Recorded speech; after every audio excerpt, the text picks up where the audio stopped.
प्रणाम इंडिया में आपका स्वागत है। मैं शालिनी सिंह। आइए देखते हैं आज की प्रमुख खबरें। पाकिस्तान सिख तीर्थयात्रियों की गुरु नानक देव जी की जयंती का जश्न मनाने के लिए घर लौट आए।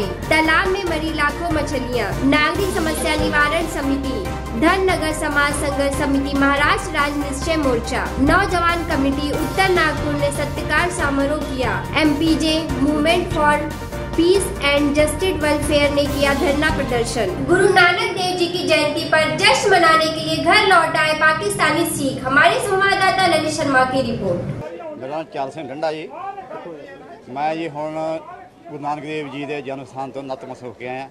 पंजा साहब, ननकाना साहब, करतारपुर साहब, लाहौर, उतों मैं दर्शन करके आया जी गुरु पहली पातशाही जी। मैनू जी इत्थे 10 दिन लगे जी। उत्थे प्रोग्राम बहुत वधिया सीगा। उन्हों की सिक्योरिटी तो खुराक का इंतजाम बहुत वधिया सी सरकार का। उन्होंने बिहेवियर तो जी उधरली सिक्योरिटी का बहुत रिस्पैक्ट कर रहे थे। तो बाकी सारे उधरले लोग भी बहुत प्यार करते अभी। मैं हुण लुधियाना जिला लुधियाना दराहा विखे मेरा पिंड नाल लंडा पिंड है।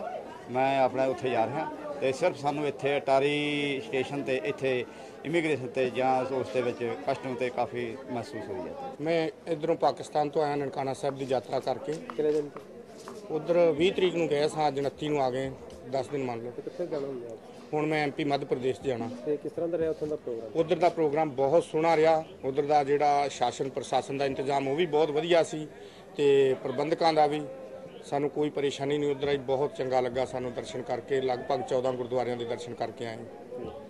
तो इत्थे अटारी बार्डर ते जांदियां होइयां भी बहुत सानू दिक्कत आई, धक्का मुक्की। हुण आंदियां भी सब तो परेशानी इत्थे जिन्नी महसूस हुई, असीं सारा पाकिस्तान घुमाए, सानू उत्थे महसूस नहीं हुई।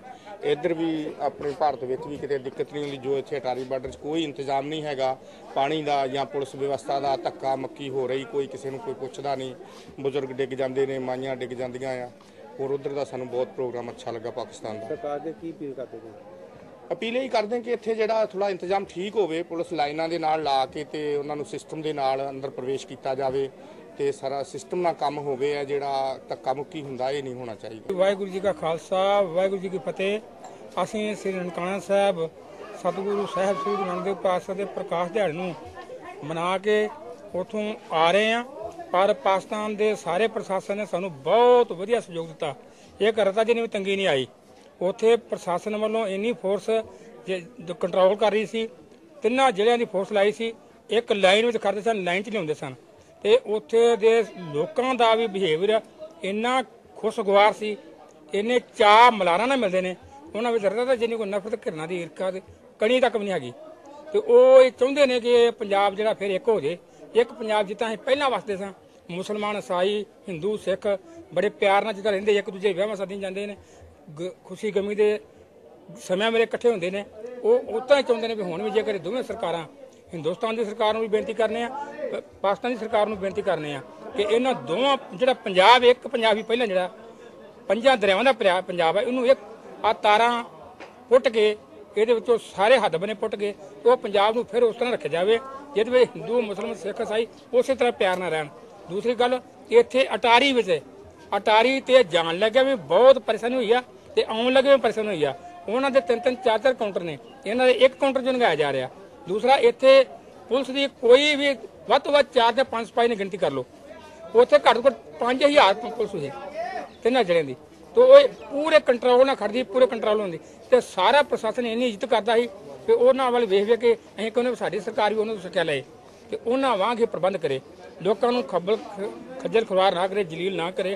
क्योंकि कई बार वेखने जेकर किसी अपने हक्का करके कोई मरण वर्त रखता, कोई भुख हड़ताल रखता, कोई अपने हक्कां की मंग मानता, उत्थे तो 5000 तो 10,000 पुलिस उन्होंने कुटन वास्ते, उन्होंने मारन वास्ते, गोली चलाने वास्ते आउंदे ने। ते जदों इहो जिहे धार्मिक संबंध विच जेकर लोकां नूं खड़ना है, इत्थे माइयां बेचारियां डिग पईयां, कई दे दस्तारां लथ गईयां, इत्थे प्रशासन का कोई प्रबंध ही नहीं। इस सरकार नूं हत्थ जोड़ के बेनती करने आ कि इस प्रशासन चंगा अगे तो सुधार के चंगे तरीके नाल लोकां नूं उस धार्मिक स्थानां वास्ते यात्रा वास्ते भेजने की कृपालता करन। वाहिगुरू जी का खालसा, वाहिगुरू जी की। नवी मुंबई नेरुल में पाम बीच की तालाब में मर गई लाखों मछलियां। हमारे संवाददाता शिवशंकर तिवारी की रिपोर्ट। नवी मुंबई नेरुल पाम बीच में सटे एक तालाब में लाखों मछलियां मर गई। जिसकी वजह यह थी कि तालाब में गंदे पानी की भरमार हो गई थी और यह अनुमान लगाया जा रहा है कि शायद इस तालाब में केमिकल युक्त पानी आ जाने की वजह से यह सभी मछलियां मर गई। आपको बता दें कि लाखों संख्या में मछलियां मरी पड़ी थी। आप देख सकते हैं कि किस तरह मछलियां मर कर किनारे आ गई हैं। नागपुर में नागरिक समस्या निवारण समिति आंदोलन। हमारे संवाददाता आबिद खान की रिपोर्ट। पर्यंत काही नाही, स्टॅम्प ड्युटी पण भरून झालेली आहे, वर्षाचा वायदा पण भरतो आम्ही, सर्व काही गोष्टी लाईट बिल आणि घर टॅक्स वगैरे सर्व काही आम्ही भरतो, सगळ्या सुखसोयी आहे. परंतु 35 वर्षापासून आमचं हे चालू आहे, पण काही रजिस्ट्री वगैरेचं नाव नाही आहे. सिटी सर्वेमध्ये पण नाव दिलं आम्ही, तिथे पण नकार मिळाला. आम्हाला रजिस्ट्री करून पाहिजे असे आमचं आता 3 दिवसपासून आंदोलन सुरू आहे आणि उपोषण पण चालू राहणार आहे. बेमुदत उपोषण चालू राहणार. लोग जो ये आंदोलन कर रहे हैं, तो जिस बात के लिए आंदोलन कर रहे हैं, हम जिस बस्ती में बैठे हैं 1979-80 से 30-35 साल का ज़माना हो गया है जी। ये मालिकी हक की ज़मीन है और उसमें लेआउट है। वो लेआउट बेचने वाले ने, मालिक ने हमें जो ज़मीन बेची है और पैसा भी ले लिया है, लेकिन वो मृत्यु के पहले उसका रजिस्ट्रेशन बिक्री पत्र का नहीं कर सका। तो हम लोगों ने वो 2009 में 2 जून 2009 में उसका देहांत हो जाने के बाद ये 30 साल तक वो हमें ज़मीन बेच के जिंदा रहने के बावजूद भी वो क्या समस्या थी उसके पता नहीं। हमने तो सारी फॉर्मेलिटीज इशार पत्र के अनुसार कर लिया था, लेकिन वो नोंदनी हमको रजिस्ट्रेशन उस बिक्री पत्र का नहीं कर सका और मृत्यु के बाद वो संभव नहीं है। इसलिए हमने क्या किया कि गवर्नमेंट का जो रजिस्ट्रेशन के वक्त वो स्टैम्प ड्यूटी देना पड़ता है, वो स्टैम्प ड्यूटी जिला रजिस्ट्रार के से अनुमति से भर दिया है फाइन के साथ, और उसको भी अभी लगभग 3-4-5 साल हो गए। तो 5 सालों से ये सारी फॉर्मेलिटीज पूरी करने के बाद नोंदनी नहीं भी हुई, तो भी ऐसे कायदे हैं सरकार के पास कि एक विशिष्ट अवस्था में वो हमारा फेरफार में नाम चढ़ा सकते हैं। तो ये सारी फॉर्मेलिटीज के और कानून के तहत हमने 4 सालों से अर्जियाँ की है नगर भूमापन अधिकारी के पास। तो उन्होंने कोई भी एक्शन न लेते हुए उसको पेंडिंग रखा और हमने बार बार पूछने के बाद में लिखित में हमें कुछ दिया नहीं। इसीलिए हमने एक सविस्तर निवेदन मेमोरेंडम महाराष्ट्र सरकार के महसूल मंत्रालय को सादर किया था 19 दिसंबर 2013 को। तो उन्होंने वो कलेक्टर महोदय के पास भेजा उचित कार्यवाही के लिए। कलेक्टर महोदय खुद नहीं करता क्योंकि उनका डिपार्टमेंट है, लेकिन वो मुखिया होने से जिले का उन्होंने वो जिला अधीक्षक जो होता है उसका भूमि अभिलेख का उनके पास भेजा। उन्होंने वो सिटी सर्वे के पास भेजा, लेकिन फिर भी कोई कार्रवाई नहीं हुई। इसलिए हमने पिछले साल 2014 में आंदोलन का आंदोलन का एक रास्ता अख्तियार किया था और 21 अगस्त 2014 को हमने उस वक्त के मुख्यमंत्री को सूचना पत्र भेजा था कि इस अवधि में अगर हमारी यह समस्या हल नहीं होती तो हम आंदोलन करेंगे, उपोषण करेंगे। तो 23 सितंबर 2014 को जिला कार्यालय में, जिला अधिकारी के कार्यालय में जब हम लोग पहुँचे आंदोलन के लिए, तो पुलिस ने हमें रोका और एक पत्र दिया कि साहब ये अभी विधानसभा का इलेक्शन डिक्लेयर हो गया है, आचार संहिता लागू हो गई है, तो इसलिए उसको स्थगित करें। आप अगर चाहते होंगे तो 5 लोगों का डिपुटेशन जिलाधिकारी के पास भेज दें। तो उनकी बात मानते हुए हमने वो स्थगित कर लिया। फिर नई सरकार बैठी तो नई सरकार में उम्मीद जगी कि भाई हमारी ये जो कानूनन समस्या है कानून में बैठती वो हल हो जाएगी, लेकिन उसको भी 1 साल हुआ है, वो हल नहीं हुई। तो पिछले 21 अगस्त 2015 को हमने एक पूरा ये ब्यौरा नए जिलाधिकारियों को दे दिया है और 30 अक्टूबर तक हमारी समस्या अगर हल नहीं होती है तो हमने ये 26 नवंबर संविधान दिन से ये आंदोलन फिर शुरू करने का नोटिस दिया था। तो वो न होने के कारण फिर हमने सारी फॉर्मेलिटी पूरी करके कॉरपोरेशन से इस जगह की परमिशन लेके और जिलाधिकारी को और पुलिस यंत्रणा को भी पत्र देके हमने ये आंदोलन शुरू किया है। पिछले 2 दिनों से 26 नवंबर और 27 नवंबर को हमारा ये धरना आंदोलन था। तो ये 2 दिन में किसी ने हमारा कॉग्निजेंस नहीं लिया, इसलिए हमने सूचना दिया कि 2 दिन के बाद हम उपोषण शुरू करेंगे। और आज ये समिति की वजह से, हमारी ये रजिस्ट्रार समिति नागरिक समस्या निवारण समिति, उसके माध्यम से मैं उसका सचिव तो उपोषण पे बैठा डेमो पे। पिछले 5 सालों से हमने समस्या उठाई है। डिपुटेशन के लिए तो नहीं दिए, लेकिन लिखित हम मंत्रालय को दिए हैं, कलेक्टर को दिए, सारे लोगों के नॉलेज में है, लेकिन डिपुटेशन के लिए या किसी ने हमारा कॉग्निजेंस नहीं लिया। एक बात ये हो गई कि उन्होंने लंबे समय से हमारी जो अर्जियाँ पेंडिंग रखी, इसलिए एक अधिनियम आया है राइट टू इंफॉर्मेशन। उसके तहत 26 जून 2012 को हमने एक अर्जी दी थी नगर भूमापन अधिकारी यंत्रणा के तहत। तो उन्होंने हमको 1 महीने के बाद एक लेटर भेजा कि भैया आपका जो ये राइट टू इंफॉर्मेशन में आपने जो मांग की है इंफॉर्मेशन की, तो आपका ये अर्जी जो है वो इंटरोगेटिव टाइप है, यानी प्रश्नार्थक स्वरूप में है, तो वो इसमें नहीं बैठती। जबकि हमारे उस अर्जी में कोई भी सवाल नहीं था, प्रश्न नहीं था। तो हम फिर अपील में गए सिटी सर्वे ऑफिसर के पास। हम सरकार से ये हमारी मांग है कि हमारी लंबित जो अर्जियाँ है वो हमारे फेरफार की अर्जियाँ फेरफार करके वो निकाल में लाए, उसको डिस्पोज ऑफ करें। दूसरी मांग हमारी है जिनकी अर्जियाँ नहीं है लेकिन लोग बैठे हैं और उनका जो स्टैम्प ड्यूटी का पैसा है सरकार का वो भी पड़ा है, तो वो आप अगर सर्वे करते हैं, महसूल सर्वे 79 के कलम के अनुसार 66 के अधिनियम में, तो वो सारा आपको लाखों रुपए का रेवेन्यू भी आएगा।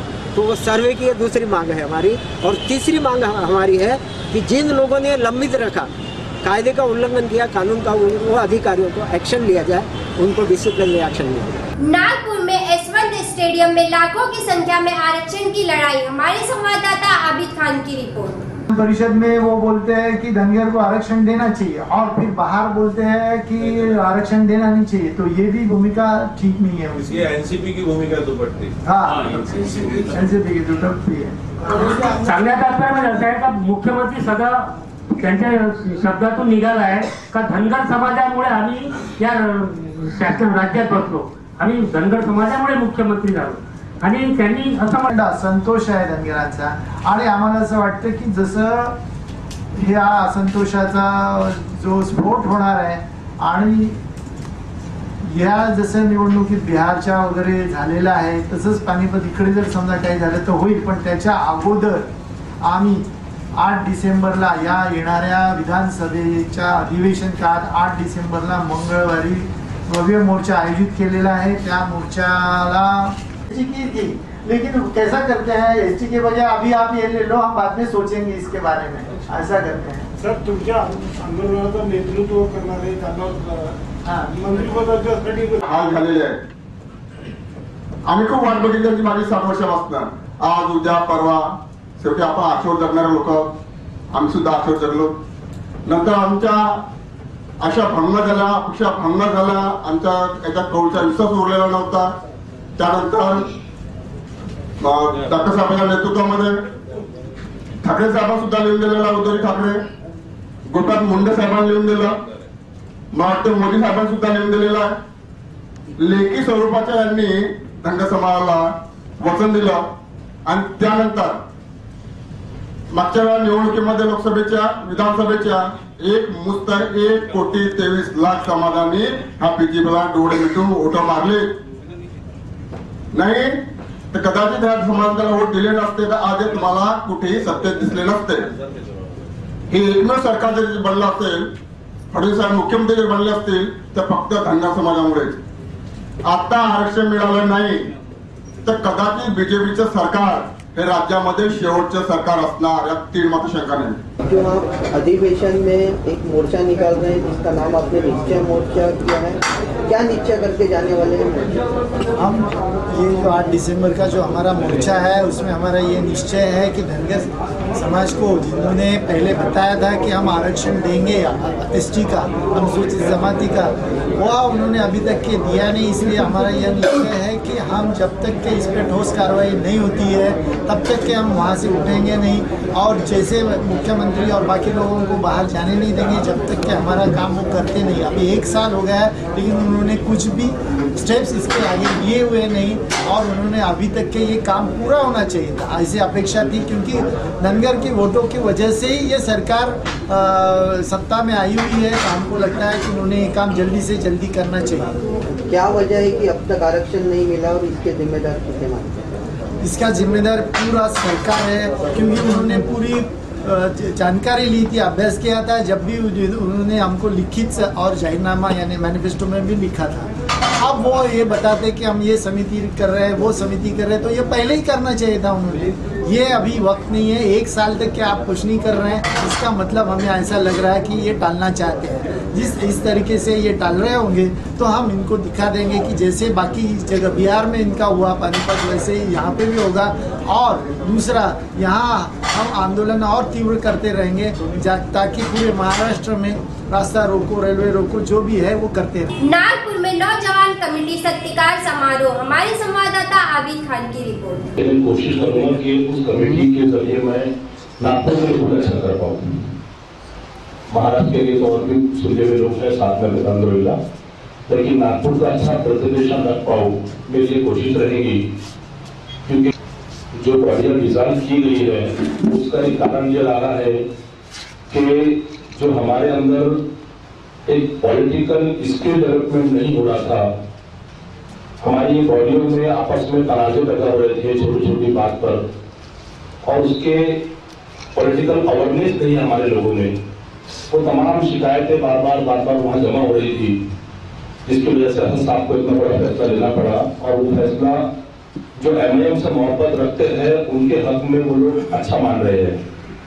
जो सिर्फ पद पे काम करने के लिए आए थे उनके लिए वो तकलीफ हो गया, तो वो सिर्फ पद के लिए एमआईएम में आए थे, फोटो खिंचाने एमआईएम में आए थे। लेकिन जो काम के लोग हैं अल्हम्दुलिल्लाह वो रिपीट होंगे, क्योंकि हमको काम वाले लोगों की तलाश है, हमको फोटो वाले लोग नहीं चाहिए।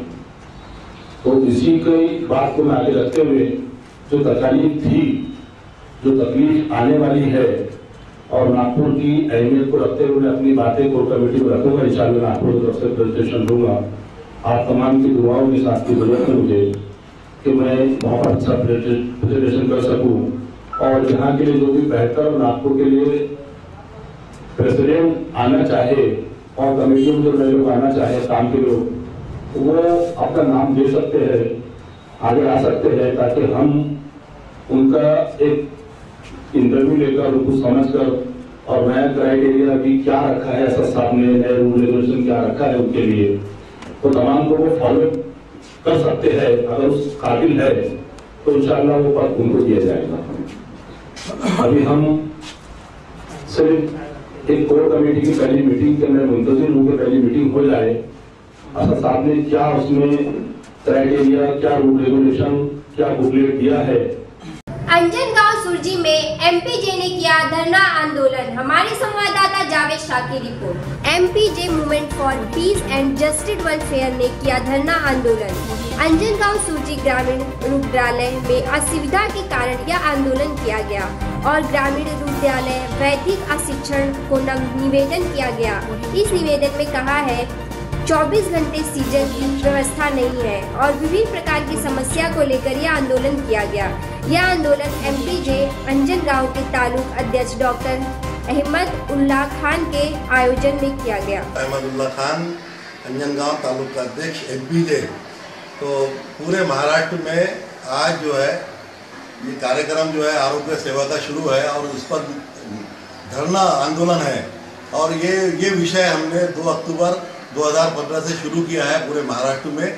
जो ग्रामीण रुग्णालय में और ग्रामीण रुग्णालय में जो सुविधा और सेवा की कमी है उसके ऊपर विषय पर जनता के हित के लिए और अनेक कार्यक्रम किए हमने।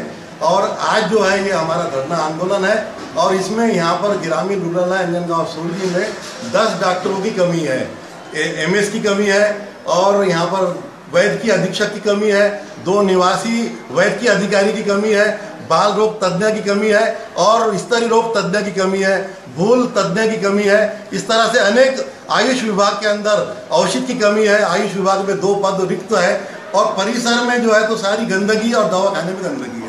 इस तरह से बहुत सारे अनेक चीज़ों की कमी है जिससे गौर गरीब जनता को त्रास हो रहा है। इसलिए हमने इसको मुद्दे को उठाए। और अगर गवर्नमेंट ने, शासन और प्रशासन ने हमारी माननीय पर विचार नहीं किया और यहाँ सुविधा उपलब्ध नहीं कराई तो हम और रोड पर निकल के इसको आंदोलन को आगे बढ़ाएंगे। आज के लिए बस इतना ही। और ताजा तरीन खबरों के लिए आप हमारे वेबसाइट पर विजिट कर सकते हैं www.timenews.co पर।